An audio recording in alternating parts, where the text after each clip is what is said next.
আচ্ছা, লাস্ট কোয়েশ্চেনটা হচ্ছে এইটা, কলমোগস মিনপ টেস্ট।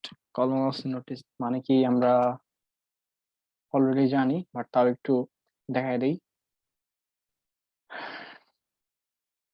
ক্যালকুলেশন দেখলেই মোটামুটি আইডিয়া হয়ে যাবে কলমোগস মিনপ টেস্ট অ্যাকচুয়ালি কি ছিল। প্রথমত আমাদের এরকম একটা কিছু ভ্যালু দেওয়া থাকবে, 62.2 বা এরকম, এবং আমাদেরকে বলে দিবে যে এইটা এই ডিস্ট্রিবিউশন ফলো করে কিনা সেটা টেস্ট করো। তো কিভাবে টেস্ট করব সেটাই আপাতত আজকে দেখব। ম্যাডামের এখানে প্রশ্ন ছিল দুইটা, একটা হচ্ছে পারফর্ম কলমোগস স্পিন-অফ টেস্ট ইউজিং আর কোড, আর প্রথমটা হচ্ছে test the hypothesis of the observe distribution against reference normal distribution of mean 35 and standard deviation 2। তো উনি একটাতে হচ্ছে ম্যানুয়ালি কোড লিখতে বলছে, আরেকটাতে হচ্ছে আর এর কোড, মানে যেটা আছে অলরেডি পাইপ প্রোগ্রাম যেটা আর এর মাঝে আছে সেইটা উনি ইউজ করতে বলছে। তো এখন আমরা সেটাই করব। এখানে দুইটা সেকশন আছে,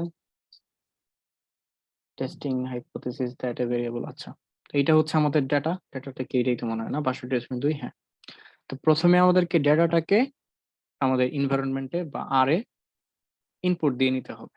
তো সেই জন্য হচ্ছে এই এই লাইনটা রান দিতে হবে। আমি রান দিলাম না, রান দেওয়ার পর আমি যদি কনসোলের দিকে তাকাই এরকম আমাদের ভ্যালুগুলো আসবে, দেখাবে। কলমোগস স্পিন-অফ টেস্ট করার জন্য, আচ্ছা একটা কাজ করি, আমি এগুলো রান দিয়ে দিয়ে দেখাই, বেটার। জানি না কেন যেন মনে হচ্ছে রান দেওয়াটা বেটার। আরেকটা স্ক্রিপ্ট ওপেন করি, new script, control S, question 1 এখানে কলমোগস চিহ্নবে সবকিছু লাগবে। কই হারাই গেল? প্রথমে ডাটাগুলো ইনপুট দিতে হবে, আমি কপি পেস্ট করে নিয়ে আসি, কপি পেস্ট। তারপর টেস্ট করতে হবে, টেস্টের কোডটাও এটা। এই সবগুলো একসাথে রান দেই, কন্ট্রোলার ডান। কি হয়েছে অ্যাকচুয়ালি এখানে, এই যে আমি পি নর্ম লিখলাম, এটা হচ্ছে নর্মাল ডিস্ট্রিবিউশন ফলো করে কিনা সেটা বোঝার জন্য পি নর্ম। আর এখানে mean equal to 63, SD equal to 2 কেন দিছি, বিকজ আমাকে স্পেসিফাই করে দিয়েছিল কোয়েশ্চেনে যে এইটা কি একটা normal distribution with mean 63 and SD 2 follow করে কিনা, ওই জন্য হচ্ছে এই আর্গুমেন্ট গুলো আমি দিয়ে দিছি। আমি যদি ভুলক্রমে এই আর্গুমেন্ট গুলো না দিতাম, সেক্ষেত্রে বাই ডিফল্ট মিনের ভ্যালু 0 এবং স্ট্যান্ডার্ড ডিভিয়েশনের ভ্যালু 1 ধরে নিত। ঠিক আছে। আর কলমোগস মিন টেস্ট করার জন্য ফাংশনটার নাম ks.test। এবার আসি ইন্টারপ্রেট কি করব। ইন্টারপ্রেট করব পি ভ্যালুর উপর বেস করে। আমাদের পি ভ্যালু হচ্ছে 0.06196, আর আমাদের নাল হাইপোথিসিস কি তাহলে? নাল হাইপোথিসিস হচ্ছে যে এই ডিস্ট্রিবিউশনটা নর্মাল ফলো করে, বা normal distribution with mean SD, mean এইটা এবং এসডি এটা ফলো করে। বা এইভাবেও লেখা যায় যে এইটার যে ডিস্ট্রিবিউশন আর এই যে ডিস্ট্রিবিউশন, এই দুইটার মাঝে কোনো ডিফারেন্স নাই। তো নাল হাইপোথিসিস যে কোনো ভাবে লেখা যায়, এটা আমরা জানি। আমরা কমেন্ট করব পি ভ্যালুর উপর। তো যেহেতু আমরা যদি 5% সিগনিফিকেন্স লেভেল ধরে নেই, সাধারণত যেটা ধরে নেয়, তো পি ভ্যালু যেহেতু 5%-এর চেয়ে বড়, 5% মানে কি 0.05, যেহেতু এই পি ভ্যালুটা 0.05 এর চেয়ে বড়, আমরা নাল হাইপোথিসিসটা রিজেক্ট করতে পারবো না। যদি এই পি ভ্যালুটা 0.05 এর চেয়ে ছোট হইতো, আমাদের নাল হাইপোথিসিস রিজেক্ট করা লাগতো, এবং সেক্ষেত্রে আমরা বলতাম যে অল্টারনেটটা নট রিজেক্টেড, এটার এগেইনস্টে আমাদের যথেষ্ট পরিমাণে এভিডেন্স আছে বা নাই, এরকম কিছু। ঠিক আছে, ওইভাবে হচ্ছে আমরা এটার কমেন্ট করে দিব। তো যেহেতু এটা নট রিজেক্টেড, তার মানে আমাদের ডিস্ট্রিবিউশনটা অ্যাকচুয়ালি নর্মালিটি ফলো করে, মানে নর্মালিটি ফলো করে না, মানে এই নর্মাল ডিস্ট্রিবিউশনটা ফলো করে। ঠিক আছে, এটা গেল হচ্ছে নর্মাল কেস ফাংশন দিয়ে আউটপুটটা। এখন হচ্ছে ম্যানুয়াল কোডটা কিভাবে লিখবো। ম্যানুয়াল কোডটা আমি একটু একবার দেখায় নিই। এটা হচ্ছে ম্যানুয়াল কোড, কেস টেস্ট। তো ইউজুয়ালি যেভাবে ফাংশন লিখছি সেভাবে ফাংশন লিখছি, কেস টেস্ট লিখলাম কারণ আমি চাচ্ছি এরকম যে আমি কেস টেস্টের ভিতরে আমার ডাটা সেটটা পাস করে দিব। এটা হচ্ছে ডাটা সেট পাস করে দিয়েছি, এবং আমি ধরে নিচ্ছি যে এই টেস্টটা শুধুমাত্র মিন মানে নর্মাল ডিস্ট্রিবিউশন ফলো করে কিনা with some specified mean and SD, সেটাই শুধু টেস্ট করবে, অন্য কোনো ডিস্ট্রিবিউশন আমার টেস্ট করবে না। ওইটা এজিউম করে নিয়েই আমি ফাংশনটা লিখতেছি, ঠিক আছে? তো আমি আর্গুমেন্ট দিব তিনটা টোটাল, একটা হচ্ছে ডাটা সেট, একটা হচ্ছে মিন, একটা হচ্ছে এসডি। তাহলে আমি ফাংশনটার দিকে তাকাই, আমি তিনটা আর্গুমেন্ট নিচ্ছি। একটা একটা আর্গুমেন্ট হচ্ছে মিন, এস মিন, সরি ওয়াই মিন এবং এসডি। ওকে, এবার সেকেন্ড ব্র্যাকেট শুরু, যেটার ভিতরে আমি সব ধরনের ক্যালকুলেশন, মাল মশলা, রান্না বান্না সবাই সেগুলো করবো। প্রথমে আমি লেন্থ নিয়ে নিয়েছি, ডিফাইনিং লেন্থ। এখানে পাশে কমেন্ট করে দিচ্ছি আমি, এই হ্যাশ দেওয়ার মাধ্যমে আমি পাশে কমেন্ট গুলো লিখে দিচ্ছি যে এই লাইনটার মানে কি, এই লাইনটার মানে কি, ঠিক আছে? তো সেকেন্ড লাইনে আমরা এম্পেরিক্যাল সিডিএফ বের করতেছি। এম্পেরিক্যাল সিডিএফ কিভাবে বের করলাম? খুব ইজিলি 1 থেকে n পর্যন্ত নিলাম, তারপর n দিয়ে ভাগ করে দিলাম। কারণ এখানে কি হচ্ছে অ্যাকচুয়ালি, এই যে অবজারভেশনটা, এই অবজারভেশনটার আগে এটার চেয়ে ছোট কতগুলো আছে এটা সহ, ওইটার মানে হচ্ছে অবজার্ভ এফএক্স। এগুলো আমরা জানি, অলরেডি থিওরিতে পড়ে আসছি। এইভাবে হচ্ছে আমরা অবজার্ভ এফএক্স গুলো বের করলাম। তারপর এক্সপেক্টেড এফএক্সটা কি সেটা দেখি। এক্সপেক্টেড এফএক্স মানে হচ্ছে যে এই যে ৬২.২, এই ভ্যালুটা যদি আসলেই একটা নর্মাল ডিস্ট্রিবিউশন ফলো করে, যেটার মিন ৬৩ এবং ২, তাহলে এই পয়েন্টের জন্য এক্সপেক্টেড এফএক্স এর ভ্যালু কত? সো ওইটা আমি বের করতেছি হচ্ছে এই পি নর্ম ফাংশনটার মাধ্যমে। পি নর্ম, খেয়াল করেন আমরা কোথাও কিউ ইউজ করতেছি, কোথাও পি ইউজ করতেছি, এটা মাথায় রাখতে হবে কোথায় কোনটা ইউজ করতেছি। এই পি নর্ম ফাংশনটার মাধ্যমে আমরা F of x, capital F of x বের করতেছি, ঠিক আছে? আর এটার মিন স্পেসিফাই করে দিব। এইখানে ফাংশনের আর্গুমেন্ট আমি যেটা লিখবো ওইটা আসলে এখানে ঢুকবে, এখানে এসডি যেটা দেবো সেই এসডি এখানে ঢুকবে। এভাবে এই লাইনটার মাধ্যমে আমরা এক্সপেক্টেড এফএক্স বের করব, ঠিক আছে? তারপরের লাইনে হচ্ছে আমরা অ্যাবসলিউট ডিফারেন্স গুলো বের করব। অ্যাবসলিউট ডিফারেন্স গুলো হচ্ছে এইভাবে, এইগুলো চলে আসবে। তো এই ক্যালকুলেশনটা এখানে করলাম। প্রথমে ডিফারেন্সটা বের করছি, অবজার্ভ এবং এই এক্সপেক্টেড এর মাঝে ডিফারেন্স। তারপর এই ডিফারেন্স যেটা আসছে সেটাকে আমি এবিএস এই ফাংশনটা দ্বারা রেপ করে দিছি, করার মাধ্যমে আমি ডিফারেন্সটা বের করে নিয়ে আসছি। তো এখন আমার টেস্ট স্ট্যাটিস্টিকটা কি হবে সেটা একটু চিন্তা করি। টেস্ট স্ট্যাটিস্টিক হচ্ছে কাপলান মায়ের, সরি, কলমোগস-স্মিরনভ টেস্টের টেস্ট স্ট্যাটিস্টিক হচ্ছে এই যে অ্যাবসলিউট ডিফারেন্স গুলো আছে এদের মাঝে হাইয়েস্ট কত, ঠিক আছে? মানে ম্যাক্সিমাম ভ্যালুটা কত, সেই ম্যাক্সিমাম ভ্যালুটাই হচ্ছে আমার টেস্ট স্ট্যাটিস্টিক। তো আমি যদি এবার একটু তাকাই কোথায় করলাম এই ক্যালকুলেশনটা, এই যে সুন্দর একটা ডাটা ফ্রেম হিসেবে আমাকে যে আউটপুট দিছে, এই আউটপুটটা আসলে এই কারণে আসছে, আমি ডাটা ডট ফ্রেম দিয়ে capital Y equal to Y দিছি। এই ক্যাপিটাল ওয়াই মানে ইকুয়ালিটির বাম পাশে যে লেখাগুলো এগুলো হচ্ছে আমাদের কলাম নেম গুলা, ঠিক আছে? আর ডান পাশে যেগুলো আছে এগুলো হচ্ছে আমাদের ভ্যালু গুলা, যেগুলো আমি দেখাতে চাচ্ছি, যে ক্যালকুলেশন করলাম। তারপর রাউন্ড ইউজ করছি, কেন রাউন্ড ইউজ করছি? যাতে আমাকে 3 ডেসিমাল পর্যন্ত দেখায়। 3 এর বদলে 2 লিখলে আমাকে 2 ডেসিমাল পর্যন্ত দেখাই। তো ঠিক আছে, ওকে। এখন এই যে ডলার সাইন ক্যালকুলেশন, এটা বরাবর আমার ডাটা ফ্রেম দেখাচ্ছে, কারণ আমি এই যে রিটার্নে লিস্ট, আমি একটা লিস্ট আউটপুট দিতে চাচ্ছি। যে লিস্ট আউটপুটের এলিমেন্ট গুলোর নাম হচ্ছে, একটার নাম হচ্ছে ক্যালকুলেশন, একটার নাম হচ্ছে ডি স্ট্যাটিস্টিক। ওকে, তো এটা হচ্ছে ক্যালকুলেশন, এটা হচ্ছে ডি স্ট্যাটিস্টিক। এবং ডি এবং ক্যালকুলেশন আউটপুটে কি দেখাচ্ছে? ক্যালকু।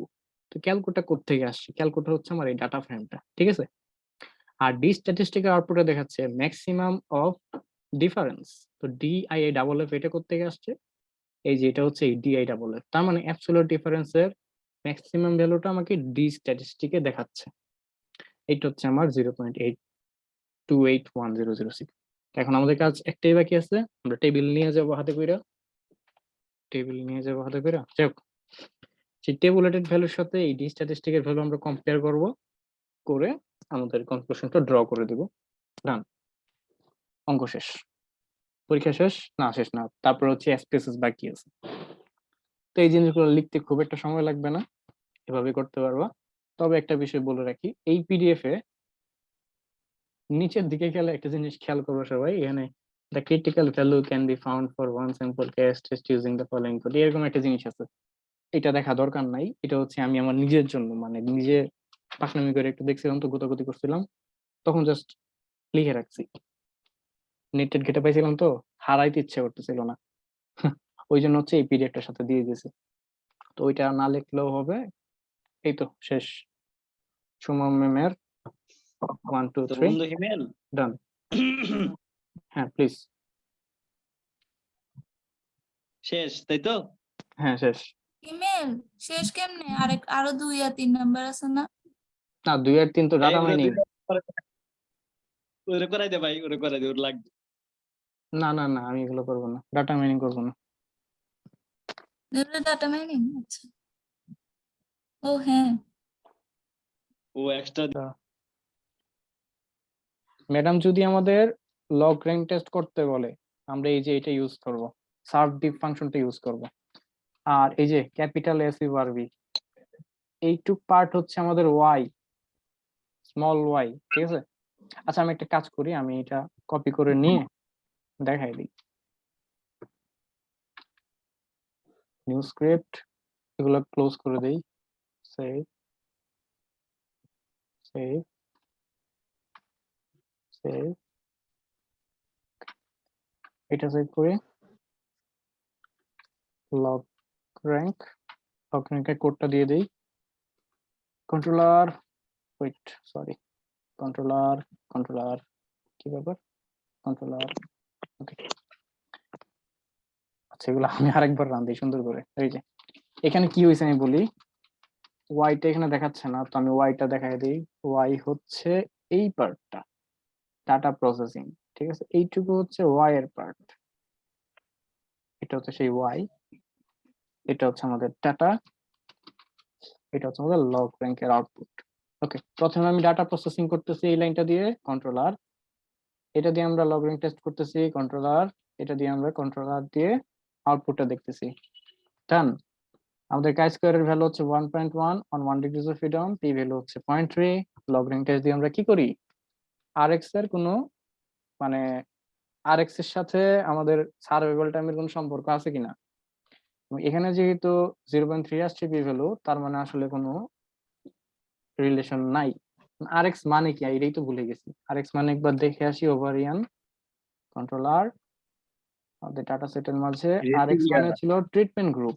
সো এই যে ট্রিটমেন্ট গ্রুপ 1 এবং ট্রিটমেন্ট গ্রুপ,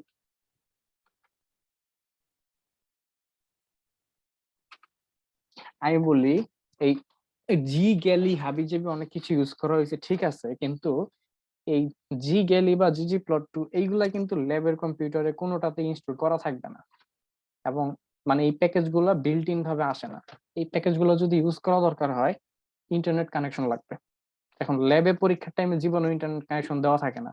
সো এই জি গ্যালি কিংবা জিজি প্লট টু কোনো প্যাকেজ ইউজ করা সম্ভব না, একমাত্র সার্ভাইভাল প্যাকেজটা ছাড়া আর কোনো প্যাকেজ ইউজ করা যাবে না। সো জি গ্যালি হাবি জাবি সবকিছু ভুলে যাও, লাংকেনসেন ডাটা সেটের উপরে সেম ভাবেই সবকিছু অ্যাপ্লাই করতে হবে। আমি যেহেতু দেখাই দিছি এগুলো, আশা করি অন্য কোনো ডাটা সেট থাকলেও তোমরা ইউজ করতে পারবা।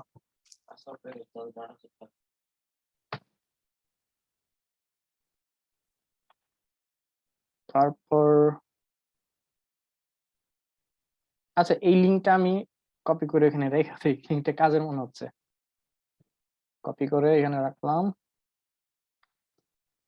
সামনে কমেন্ট আউট করে দেই যাতে এরর না দেখায়। ওকে, এটা লগ র্যাঙ্কের কক্স প্রপোর্শনাল নিয়ে বলছি না, কক্স প্রপোর্শনালটা আমি নেটে সার্চ দেই, কক্স প্রপোর্শনালের ফাংশনের নাম আমি এখান থেকে দেখতেছি কক্স পিএইচ।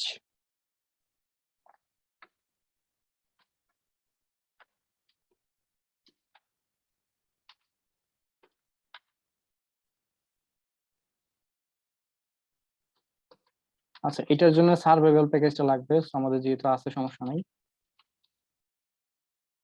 আচ্ছা এখানে যে এক্সাম্পলটা আছে এই ওয়েবসাইটে, এক্সাম্পল ডাটা সেট হিসেবে যেটা ইউজ করছে সেটা হচ্ছে লাং ডাটা সেট, লাং ক্যান্সারের ডাটা সেটটা, এবং এখানে ডাটা সেটের ডিটেলস দেওয়া আছে। কক্স মডেল কিভাবে বের করে, প্রথমে ইন দ্য সিমিলার ওয়ে এই পার্টটা হচ্ছে ওয়াই বা আমাদের রেসপন্স ভেরিয়েবল, এই যে capital S U R V, এটা দিয়ে প্রথমে টাইম, তারপর স্ট্যাটাস, আমরা কি করছি এতক্ষণ, আমরা ওয়াই বের করছি। এই সেক্সটা হচ্ছে আমাদের কোভেরিয়েট, বা আমরা জানতে চাচ্ছি যে এই সেক্স এর উপর সেক্স এর সাথে এই ওয়াই এর কোনো সম্পর্ক আছে কিনা। আর ডাটা সেটের নাম হচ্ছে লাং। ক্লিয়ার? তো এটা যদি আমরা রান দিই, রান দিলে আমরা এরকম কিছু একটা পাবো, যেখানে আমি পি ভ্যালুটা দেখতেছি। সামারি আমি যদি এই যে অবজেক্টটা যে পাইলাম, এই অবজেক্টটাকে যদি আমি সামারির ভেতরে পাস করি, আমি একটু বেশি ডিটেলস দেখতে পারবো। ঠিক আছে? তো ডিটেলস গুলোর মাঝে অনেক কিছুই দেখতেছি। এখানে কোএফিসিয়েন্টের ভ্যালু দেখতেছি -0.5310 এবং পি ভ্যালু দেখতেছি 0.05 এর চেয়ে অনেক ছোট। তার মানে হচ্ছে এইটার সাথে আমাদের ওয়াই যে টাইম বা সার্ভাইভাল টাইম, সেটার একটা সম্পর্ক আছে। আর এইখানে যে ইন্টারপ্রিটেশন কিভাবে কি করা যায়, প্রত্যেকটার ইন্টারপ্রিটেশন লেখা আছে। স্ট্যাটিস্টিক্যাল সিগনিফিকেন্সের ইন্টারপ্রিটেশন কিভাবে হবে সেটা লেখা আছে। রিগ্রেশন কোএফিসিয়েন্টটা কি হবে, হ্যাজার্ড রেশিওর ম্যাডাম যেটা পছন্দ করে সবচেয়ে বেশি, হ্যাজার্ড রেশিওর ইন্টারপ্রিটেশনটা লেখা আছে। তারপর মেইনলি এগুলাই, আমার মনে হয় এটাই আমার চোখে পড়ছে, এটাই লাগবে। ঠিক আছে? হ্যাঁ, এইটুকু। এটাই আমি লাগবে। এই লিঙ্কটাও রেখে দিচ্ছি। রাফি কিছু বলবি? হ্যাঁ, না রিংটা রেখে দাও, এটা দরকার আছে। আচ্ছা, এটাও রেখে আচ্ছা দিলাম। হিমেল, হ্যাঁ বল। আমার একটা প্রশ্ন ছিল তোর কাছে। সেটা হচ্ছে যে আমাদের তো তাহলে এখানে আর কোড লিখতে হচ্ছে 2টা পরীক্ষার মধ্যে। সো এগুলো কি আমাদের লিখতে হবে, মানে খাতার মধ্যে লিখতে হবে কোডগুলো যেভাবে আমাদের যে অ্যান্সার করেছিল? আমার তো মনে হয় লেখা উচিত, সময়ের তো অভাব নাই, তাই না? জামিল দুইটা হ্যাঁ না ওইটা, চারটা ডাটা মাইনিং। দুইটা ডাটা মাইনিং এর জায়গায় মানে তারপর এখানে এটা চালাও। তাহলে তো না হচ্ছে যে দুইজন। আমাদের আচ্ছা শোন, আমাদের ডাটা প্র্যাকটিক্যালটা মাইনিং তো এর আসলে জায়গায় তো ম্যাডাম তাহলে এই যে এই দুইটা ঢুকাই দিচ্ছে, কক্স প্রপোর্শনাল আর লগ র্যাঙ্ক ঢুকাই দিচ্ছে ম্যাডাম। হুম। চারটা হচ্ছে তাহলে, তাহলে চারটা আমাদের পাঁচটা কি হচ্ছে। এখানে যে লিখতে হচ্ছে? জিনিসটা বলছে ওইটার অ্যান্সারটা আমি একটু দিই। ওই দিন আমরা ম্যামের কাছে গেছিলাম, ম্যাম বলছে যে কোডের শুরুর দিকে হালকা একটু লিখে মাঝখানে ডট ডট দিয়ে শেষে দিয়ে হচ্ছে আবার ওই কোডটা লিখে দিলে তাহলে হয়ে যাবে। মানে কোড আচ্ছা আচ্ছা পুরোটা আচ্ছা, লিখার দরকার নেই, উপরে কিছু নিচে কিছু মাঝখানে ডট ডট দিলে হয়ে যাবে। ম্যাডাম তো এটা ডাটা নিয়ে বলছিল। ধন্যবাদ ধন্যবাদ, বুঝতে পারছি। কোড না নিয়েও ওইটা সেম কথা সমস্যা বলছো? না, কারণ হচ্ছে যে পরীক্ষার হলের মধ্যে যদি সময় না হয় তাহলে তো লেখার লেখার মানে লেখা যাবে না। সে ওই জন্য জিজ্ঞেস করতেছিলাম, লেখার সময় থাকলে তো লিখে দিব, এটা কিন্তু সমস্যা না। বাট যখন হইতেছে যে অনেক বড় হয়ে যাচ্ছে, এখানে অনেকগুলো কোড দিলাম যে হচ্ছে অনেকগুলো হ্যাঁ, খুবই বড়, ধর একটা সো কোড ওগুলা লিখলাম, লিখতে কোথাও যাই ভুল তো হয়ে গেল। অবস্থা ভুলে যাবো, এরকম একটা অবস্থা। হ্যাঁ হ্যাঁ হ্যাঁ, হ্যাঁ, ওইটাই। তো তখন প্রচুর সময় যাবে সেটা ঠিক করতে, যে আসলে ভুলটা কোন জায়গায় হইলো। আমি সাজেস্ট করব, যদি কারো কোডে কোনো ভুল হয়, সেই ভুল কোথায় হয়েছে সেটা খুঁজে বের না করে পুরোপুরি কাইটা দিয়ে নতুন করে শুরু করা। ঠিক আছে, থেকে পড়তে আচ্ছা, টাইম কম আর লাগবে। আরেকটা জিনিস বলি, হিমেল, সেটা হচ্ছে যে আমরা যে একের বি নাম্বার যেটা করছিলাম, খুব সম্ভবত বি এর লাস্টে একটা ম্যাথ ছিল, যে ম্যাথটাতে আমাদেরকে বলা হয়েছিল যে এক্সপোনেনশিয়াল সিলেক্ট করবা নাকি আরেকটা ছিল মানে ওয়েভল ওয়েবল মনে হয়, নাকি কোনটা পারফর্ম এক্সপোনেনশিয়াল? করবা। সো ওইখানের হ্যাঁ, সো ওইখানের মধ্যে হচ্ছে যে আমরা কিছু প্যারামিটার পাইছিলাম। সো ওই প্যারামিটার গুলা কি আমাকে ইন্টারপ্রিট করে দেখাইতে হবে খাতার মধ্যে, যেমন আমার ল্যামডা মনে পাইছি হয় ওই জিনিসগুলা? এই জিনিসটা আসলে ম্যাডাম থেকে কালকে আমি শিওর হয়ে আসবো না, আমিও একটু কনফিউজড এই বিষয়টা আচ্ছা নিয়ে। ঠিক, না, আমি ওকে। যেটা চিন্তা করছি, যে মানে এতদিন চিন্তা করে রাখছিলাম, সেটা হচ্ছে যে এসটি ইকুয়েশনটা আমি লিখে দিব, যে মানে এসটি ইকুয়াল টু আমরা এটা পাইছি, আহ এইটার ভ্যালু এটা পাইছি, তাহলে আমার হ্যাজার্ড হ্যাজার্ড রেশিওটা এরকম আসছে, হ্যাজার্ড ফাংশনটা এরকম আসছে, তারপর সার্ভাইভাল ফাংশনটা এরকম আসছে, প্যারামিটার বসে বসে দেখাই দিব। আমি এরকম চিন্তা করছিলাম, মানে খাতায় আচ্ছা লিখবো আর কি। বুঝতে পারছি। রাফি, কিছু বলবা?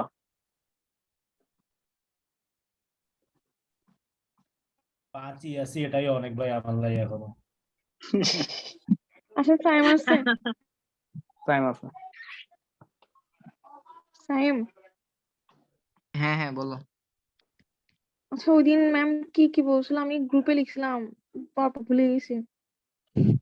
ভিতরে কাহিনী তো মানে এখন জামিল যেটা বলছো ওইটা শুনে মনে পড়লো যে ওই এই সব ভাবি যাবি না না বলছিল ওটা না, তখন। মানে কোনগুলো তাহলে দেখতে বলছে ওগুলো। ক্যাপলান গ্রুপে মায়ার দিছিলি না তুই? তুই তো গ্রুপে দিছিলি মনে হয়, লগ র্যাঙ্ক, কক্স প্রপোর্শনাল, হাবি যাবি আরো কিছু। আরে হাবিজাবি গ্রুপে আরো মনে কিছু হয় কি, তিনটে। সেটাই তো বল।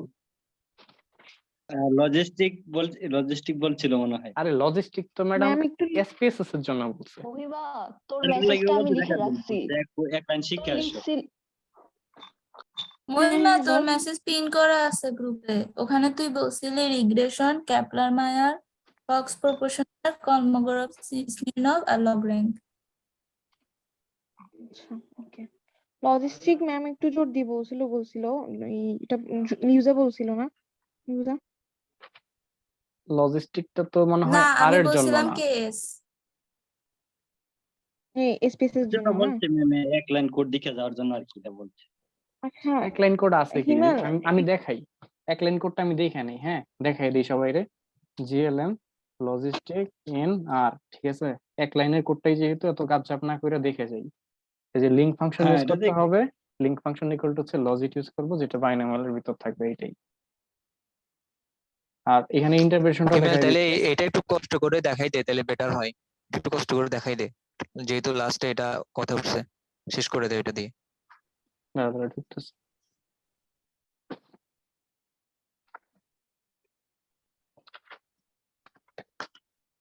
এখন আবার কেউ বলিস না মেন্টাল হ্যান্ডেল টেস্ট। না না ওইটা বলবো না। আচ্ছা এই যে দেখ, হিমেল কালকে গিয়ে ম্যাম থেকে প্রশ্নটা জিজ্ঞেস করে আসিস। আচ্ছা এই যে দেখ, এটা হচ্ছে এই লাইনটা হচ্ছে মেইনলি জিনিস। আমাদের কি কি লাগতেছে? আমরা এলএম ইউজ করে লিনিয়ার রিগ্রেশন করছি, ঠিক আছে? তো এখানে জিএলএম এর মধ্যে আমরা জাস্ট এলএম এর জায়গায় জিএলএম লিখবো শুরুতে। তারপর হচ্ছে আমাদের ওয়াই ভেরিয়েবলটা বা ডিপেন্ডেন্ট ভেরিয়েবলটা, তারপর টিল্ডা সাইন দিয়ে হচ্ছে তারপর ইন্ডিপেন্ডেন্ট ভেরিয়েবল যেগুলো থাকবে। এখানে ডট দিছে। ডট দেওয়ার মানে হচ্ছে আমার ডাটা সেটে সারভাইভড যে কলামটা আছে এই কলামটা বাদে অন্য যে ভেরিয়েবল গুলো আছে সবগুলাকেই এক্স ধরে নিছে। ক্লিয়ার? তারপর হচ্ছে আর্গুমেন্ট, এখানে আর্গুমেন্ট, এটা তারপর আর একবার বল, এটা আর একবার বলিস। আচ্ছা এখানে যে ডট দিছে না এই লাইনটাতে, জিএলএম এর ক্ষেত্রে স্পেসিফিক্যালি এই জায়গাটাতে ডট লিখছে, ঠিক আছে? টিল্ডা দিয়ে ডট দিছে। এই ডট দেওয়ার মানে হচ্ছে আমি যদি ডাটা সেটটা দেখি, এই ডাটা সেটে সম্ভবত এই ভেরিয়েবল গুলো আছে, ঠিক আছে? তো এদের মধ্যে কাকে ধরছে ইন্ডিপেন্ডেন্ট? সারভাইভড। তাহলে এই যে সারভাইভড যে কলামটা আছে, সারভাইভড লাস্টের আগেরটা, এইটাকে সে ওয়াই ধরে নিছে এবং টিল্ডা সাইন দিয়ে ডট লিখছে। এই ডট লেখার মানে হচ্ছে এই সারভাইভ বাদে বাকি যে ভেরিয়েবল গুলো আছে তাদের সবাইকেই এক্স এর মাঝে নিয়ে নিছে, অর্থাৎ ইন্ডিপেন্ডেন্ট ভেরিয়েবলের মাঝে নিয়ে নিছে, ঠিক আছে? হ্যাঁ হ্যাঁ, বুঝতে পারছি এবার। আর তারপর হচ্ছে ডাটা ইকুয়াল টু ট্রেন, মানে আমার ডাটা সেটের নামটা হচ্ছে ট্রেন। তো আমি এটাই বলতেছিলাম যে ট্রেন ডাটা সেটের ভিতরে এই সারভাইভ ভেরিয়েবলটা বাদে বাকি যে ভেরিয়েবল গুলো আছে সবগুলাকে এক্স এর মাঝে নেওয়ার জন্য এখানে ডট দিছে। যদি আমার সবগুলো নেওয়ার ইচ্ছা না থাকতো সেক্ষেত্রে আমি প্রত্যেকটা ভেরিয়েবলের নাম প্লাস প্লাস প্লাস দিয়ে লিখতাম। এটা আমরা লিনিয়ার রিগ্রেশনে যেভাবে করে আসছি সেভাবে লিখতাম। এখানে পার্থক্য একটা, সেটা হচ্ছে এই জিএলএম ফাংশনের ভিতরে ফ্যামিলি স্পেসিফাই করে দেওয়া লাগে যে আমরা কোন ফ্যামিলির ডিস্ট্রিবিউশন ইউজ করতেছি। এখানে এখানে আমরা বাইনোমিয়াল ডিস্ট্রিবিউশনের ইউজ করতেছি এবং লিঙ্ক ফাংশনটা হচ্ছে লজিট। তো লিঙ্ক ফাংশন দুইটা আছে, এখানে প্রবিট আছে, লজিট আছে। ইউজুয়ালি লজিকটা প্রেফারেবল, সেই জন্য হচ্ছে বাইনোমিয়াল ডিস্ট্রিবিউশনের লজিক লিঙ্কটা ইউজ করা হয়েছে, ঠিক আছে? তো এটার জন্য বাইনোমিয়াল লেখা হয়েছে ব্র্যাকেট দিয়ে, লিঙ্ক ইকুয়াল টু লজিক লেখা হয়েছে। ডান, এইটুকুই হচ্ছে জানার বিষয়। তারপর বাদ বাকি মানে সলিউশনটা একদম ইউজুয়াল। এখানে যেগুলো আসছে ভ্যালু এগুলো হচ্ছে মানে অডস রেশিও না, এগুলো কি আসছে ইন্টারপ্রিটেশনের মাঝে গেলে জানা যাবে। হ্যাঁ এগুলো হচ্ছে লগ অডস এর ভ্যালু আসছে, না অডস এর ভ্যালু আসছে।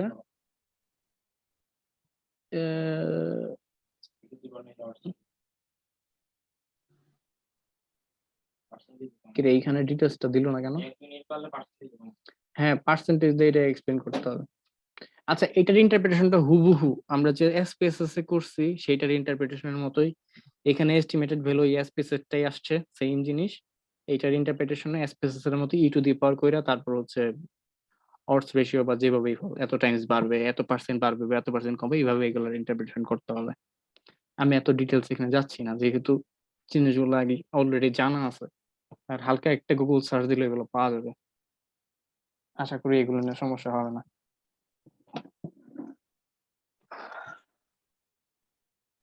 আরো কিছু? আচ্ছা, এসপিএসসি এর কথা যখন বলছো, এসপিএসসি কিন্তু 6 নাম্বার যে প্রশ্নটা ছিল মাল্টিভেরিয়েটের, ওই identify the 6 most influencing explanatory variables for suitable, ওই ফ্যাক্টর টু এসএবিডি ডাটাটা ছিল যে, ওইটার আনসারটা থাকলে দিস ওইটার।